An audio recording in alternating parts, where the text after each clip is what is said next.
और एक बड़ी खबर सहारनपुर से, कांग्रेस पार्टी ने यहां पर भी जीत दर्ज कर ली है। इमरान मसूद यहां से जीत गए हैं। बड़ी खबर हम आपको सहारनपुर से बता रहे हैं। कैराना में एसपी की इकरा हसन की भी जीत हो गई है। सहारनपुर से कांग्रेस के इमरान मसूद जीते हैं तो कैराना से इकरा हसन ने जीत दर्ज कर ली है। इमरान मसूद जो कि बीएसपी से होते हुए एक बार फिर से कांग्रेस पार्टी में वापस लौटे। कांग्रेस ने उनको चुनावी मैदान में उतारा। 2014 से ही लगातार उनकी शिकस्त होती रही, लेकिन इस बार कहानी पलट गई है। यहां इमरान मसूद ने जीत दर्ज कर ली है। कैराना सीट जो कि 2019 में बीजेपी के हिस्से में आई थी, सीट पर इस बार समाजवादी पार्टी की प्रत्याशी इकरा हसन ने जीत दर्ज कर ली है।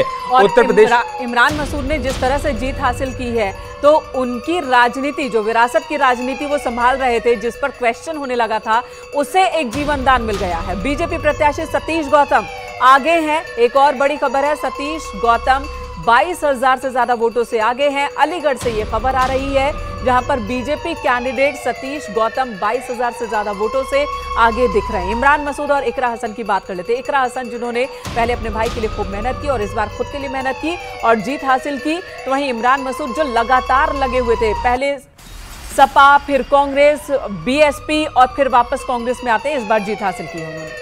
तो कैराना सीट प्रदीप चौधरी की यहां पर हार हो गई है। बीजेपी के प्रत्याशी प्रदीप चौधरी को इकरा हसन ने हरा दिया। और जैसा मेनका कह रही हैं कि इकरा हसन ने पहले अपने भाई नाहिद हसन के लिए जबरदस्त चुनाव प्रचार किया 2022 के चुनाव में। इस बार उन्होंने अपने लिए मेहनत की और ये सीट समाजवादी पार्टी के खाते में चली गई है।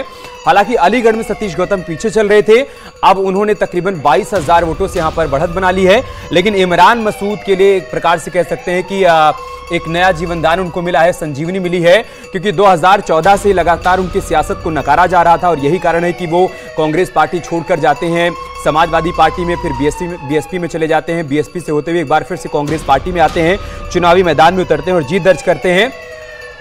और इन सब के बीच जो सबसे चौंकाने वाली तस्वीर सामने आई है वो ये कि अमेठी में स्मृति ईरानी की हार हो गई है। तकरीबन 1.5 लाख वोटों से स्मृति ईरानी हारी हैं।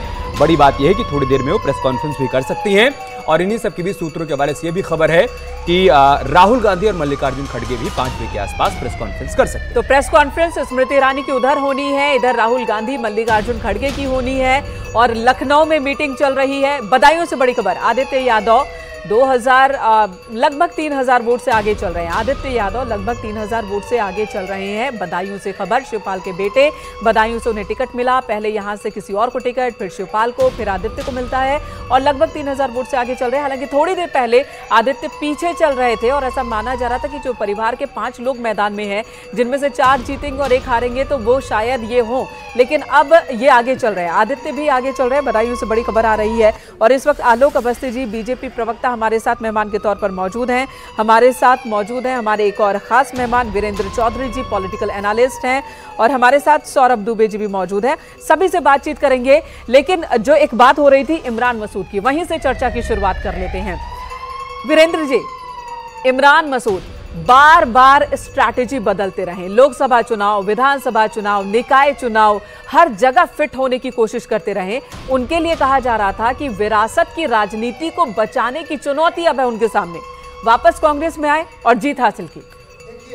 देखिए है ना, हवा में इंडिविजुअल महत्व तो नहीं रखता, वो हवा अपने बयार में सबको बहा ले जाती है।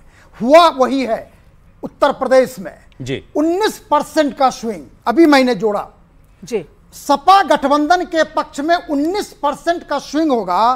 कांग्रेस और सपा का वोट शेयर बनता है 24% 2019 में, दोनों को जोड़ दीजिए। अब की बार कितना हो रहा है? 43%। ह्यूज, मतलब 19% का इजाफा। अब 19% आया कहां से होगा? यह भी हम हाइपोथेसिस बना सकते हैं कि सीधे सीधे 8% वोट लूज किया है बीजेपी ने। 50% से तकरीबन 42% पे घट गया है। और जो बीएसपी का 19% वोट था, सिर्फ 9% रहा।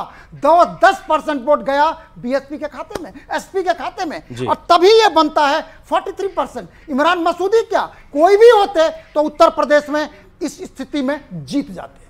43%, 19% का इजाफा, बीजेपी का 8% का नुकसान और सपा का 10% वोट कम होना, कुल मिला के उत्तर प्रदेश की कहानी यही है।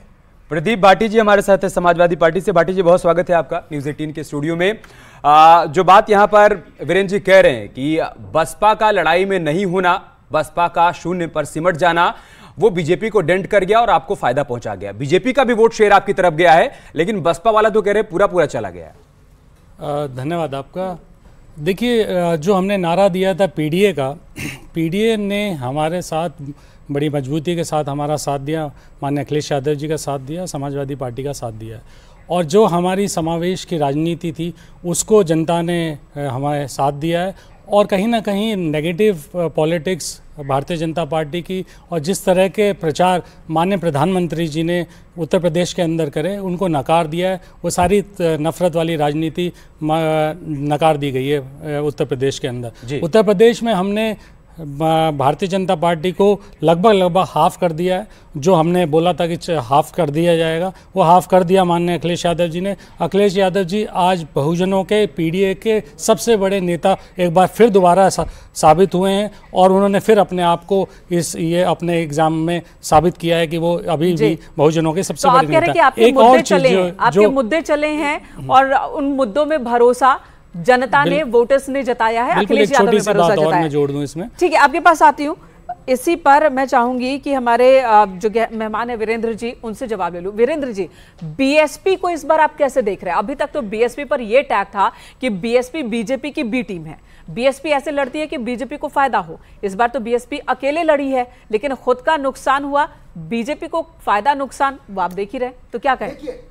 बीएसपी का जिस तरह से उत्तर प्रदेश में सभी क्षेत्रों पे उम्मीदवार खड़ा करना और पिछले चुनाव में 19% सपा से ज्यादा वोट पाना, ये बहुत कुछ कह रहा था। लेकिन जब उसका परिणाम सामने आज हमें दिख रहा है तो बीएसपी के पास सिर्फ 9% वोट रह जाता है। ये कैसे हम कह लें कि 9% है सपा का वोट, तो फिर 10% गया कहां? ये